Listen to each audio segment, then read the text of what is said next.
Last week, the IMF completed its third review of Sri Lanka's Extended Fund Facility program, which now grants us with roughly about $334 million in overall funding. This is definitely a positive for Sri Lanka, as most of the targets that were laid out for December 2024 are now met. So let's take a look at three key highlights from this review. Firstly, the IMF has bumped up its growth forecast for 2024 from about 2% to 4.5% for the year, and they've mentioned the increased activity in terms of tourism, increased remittances, and the lower political uncertainty as reasons for this increase.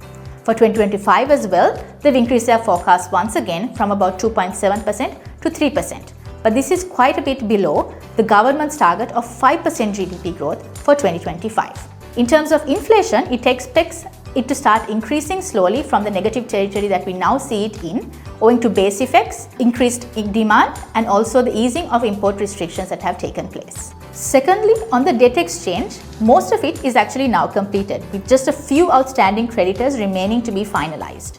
But in terms of the broader debt sustainability targets that have been laid out by the IMF, for example, on indicators like debt to GDP and gross financing needs, which basically ensures that Sri Lanka will be able to continue paying its debts even into the medium term and avoid a situation of a default like we saw in 2022, the IMF forecasts are now showing that Sri Lanka is very much on track to achieving debt sustainability. Among all these positives, one strong recommendation stood out, and this was on the electricity tariffs. The IMF has mentioned that the 20% reduction that we saw in electricity tariffs in January of this year violates one of its benchmarks because the electricity board will now start making losses because the price does not fully reflect the cost.